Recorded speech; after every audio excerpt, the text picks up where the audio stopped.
Ndewo. Welcome to my channel. Today I'm going to be talking about Mami water, but I'm going to be coming from an Igbo perspective because we only focus on Igbo spirituality ordinary. We seek to basically help people to understand Igbo spirituality, what the Igbo ancestors practiced and what they understood, how they interacted with the divine. Christianity has demonized it. People fear what they do not understand. So I'm here to demystify all those things that we know about Igbo spirituality, Igbo culture. Basically, I saw a Mami water documentary, but I've searched for an Igbo documentary on Nemiri, the Igbo correlation of Yemoja, Oshun, just like we have in Yoruba, Isheshe traditions. But because we do not have a good documentary on it, I'm saying hopefully in the future, I'm going to have enough funds to basically do a very good documentary on it, meet with people that have this close interaction with this phenomenon. But as an Igbo woman, I have some experiences, I have some things to talk about because I've, in one way or another, as one Mary, based on the Igbo understanding of Ebe Madosiwe Biowa.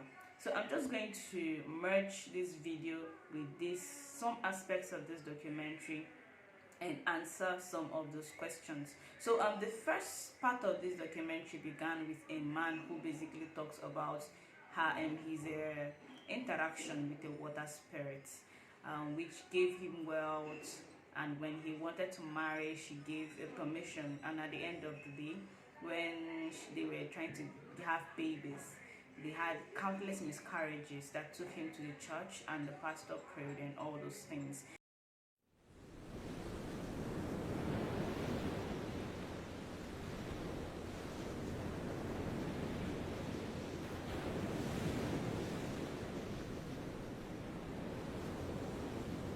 One day I dey waka for beach. This day when I dey talk, everything just dey empty. All of a sudden, I notice say something dey around me. I look my left near the water. That's why I see this lady. She dey fine well with her long hair dey touch her bottom. She come dey waka go where the water dey wave. Each step when she dey take, it me too come dey get confidence say I dey follow am. I come dey go until the wave of the water come cover me. As I wake up, I can't see myself on top of sand. I can't see this one I dream. But the thing come to like I see it real. Though I see they wear the same clothes, the one they put on. But everything they dry. I see water no even touch me. I can't get up, JJ. So I just continue with my own business. Immediately come be like say problem not there again for my life. I can't be on top of the wall. I don't forget everything when it happened for the beach. But we can't get one time, I can't get this kind of dream about one woman when I see that day for beach. At times we go sleep together. At times we go dey talk. She promised say my life go dey beautiful. And I can't promise and say I go dey faithful. The thing can't dey like easy deal between me and her. My parents want me to marry. I can't talk to the woman when I see for dream. She said no problem. So I can't marry. My wife dey beautiful too. But she no even find reach half of the woman want to see for the water. After 1 year and another year, we no get any pikin. We try many things. I can't get one day, I can't go one pastor. I can't explain my problem. He can't ask me one question about the woman want to see for dream. How him tell know this thing? I don't know. I can't tell her everything will happen. He can't tell me say the vow will go break him. That as him they look me, he see dark cloud cover all my head. I can't think about my new wife, my family, all the children I done lost, and even the one I dey find. How everything no even make sense if I no get them. No be the money, no be the car, no be anything. The woman for my dream again can't appear. And the last time when she go say, I will see him again be that. She said she go take everything when she don't give me. Before I go close my eye, make her open them, everything don't go. Plenty things, all of them just go fiam. If this one no be spiritual experience, waiting I go call am. My people, we have an Igbo proverb that says, "Ajo hajo weribe lebute ariaharia wemuro." That's the Igbo adage, and that's something I'm going to use to basically explain what's happened in this man's situation. He came across a phenomenon and did not ask questions, because we need to understand that the world is a polarized one. It is made up of binary energies, the good and the bad. And whenever we're interacting with these energies, we need to be careful, because we might not really know what we're interacting with. We can think we're interacting with a very a benevolent force without knowing that we're interacting with a malignant force. And once that happens, it becomes catastrophic to us. But that's nonetheless, in his situation, he could have interacted with something really malignant without knowing it, and he accepted her offer. Now, that's one aspect of this interpretation. The second aspect of this interpretation is that tradition, Mami's marine spirits do not have, they do not abhor the church. They do not fear the church. Now, we've been made to believe that they fear the church, but they do not fear the church. They do not fear the name of Jesus, and they do not fear all those Christian things that we have in our mind. They're thinking, yeah, when we scream the name of Jesus, the marine spirits will fall down and all those things. But that's not what's happening here. The truth here is that the spirit, from my own perspective, we look at it as, I have been benevolent to you, I've helped you even without you giving me anything in return. Now, you going to church is disrespectful, because once you go to the church begins with trying to demonize it, trying to turn your mind against it. It sees it as a devilish or a demonic entity. It is disrespectful.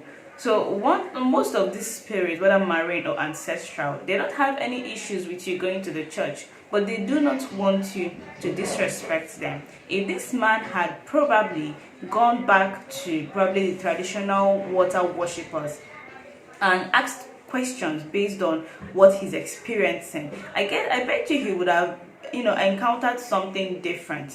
He could have been taught one thing and one thing alone: appease it, perform these sacrifices. If she is responsible for your childlessness or for your miscarriage, she's going to basically allow you to achieve what you want to achieve, have babies or make babies. So that's the interpretation. Now, either of these two scenarios that I just created are basically one or reasons why that he had that kind of experience. Because personally, I know a man who is a Dibia currently, but he had this very physical interaction with his marine spouse, and even when he wanted to get married, she sanctioned it, she approved it. The man has kids, he's living, doing well for himself, and all those things. But these are different experiences, and the truth here is that we would not all have one experiences. We're going to have different experiences. You could have a very negative experience with this spirit, and you can have a very positive experience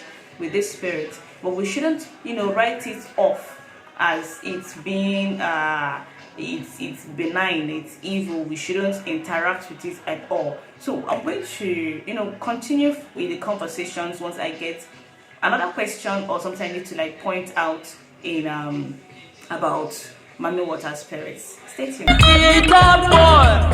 Mami water is a water spirit.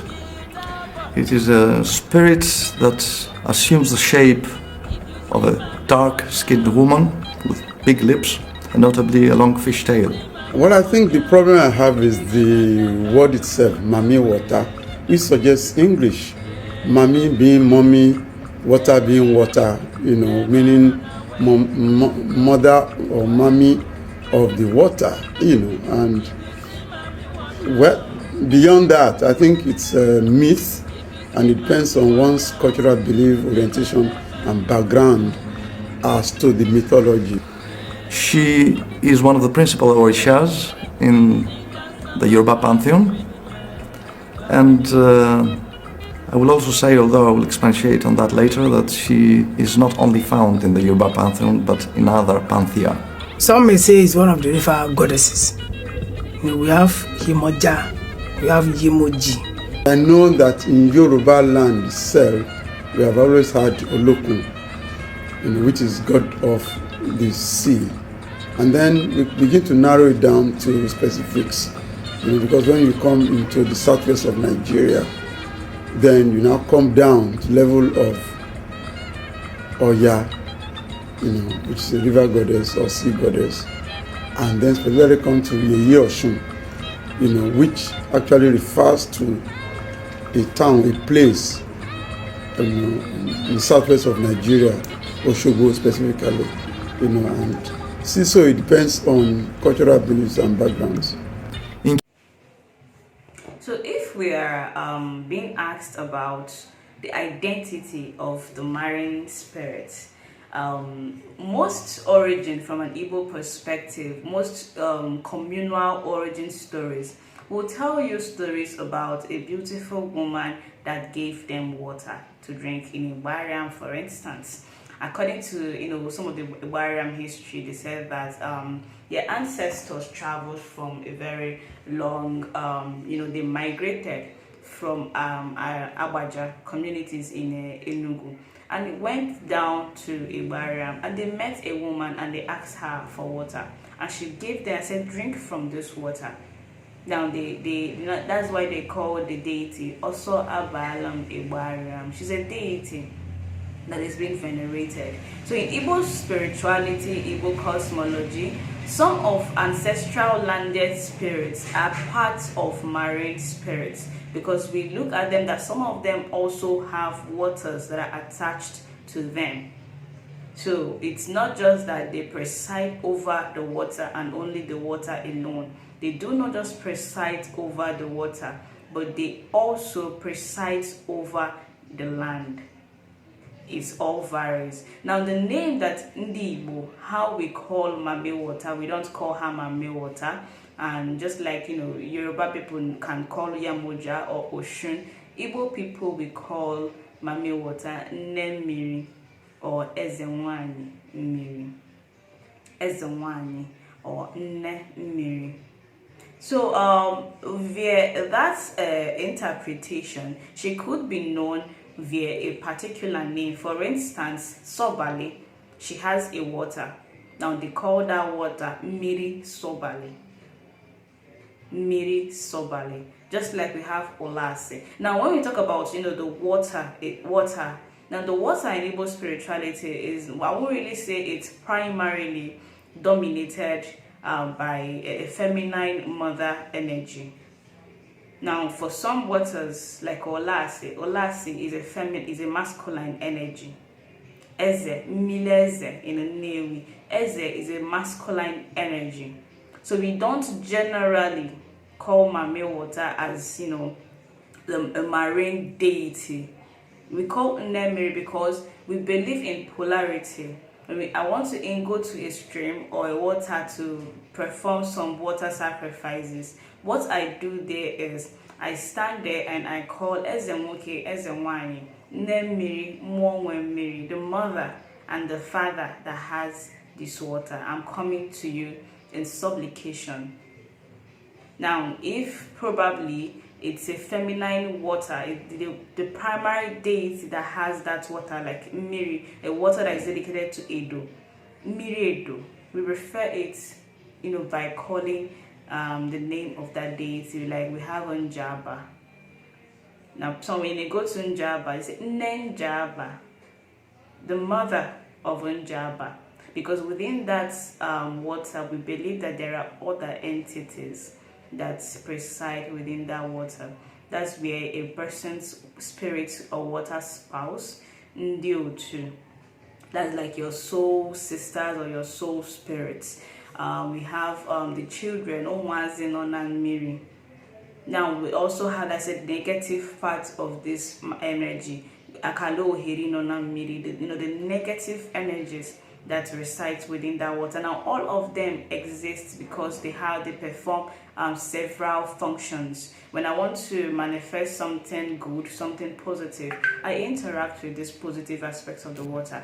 When you want to do some very dirty work, you now interact with some negative aspect of the water.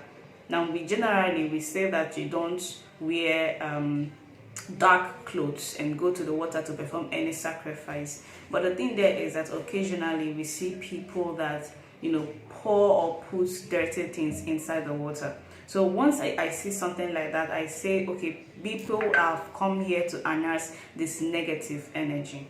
So let's continue. So via her appearance, I'm actually skeptical with this mermaid appearance. I won't really say that she appears in form of a fishwife, half human, half fish.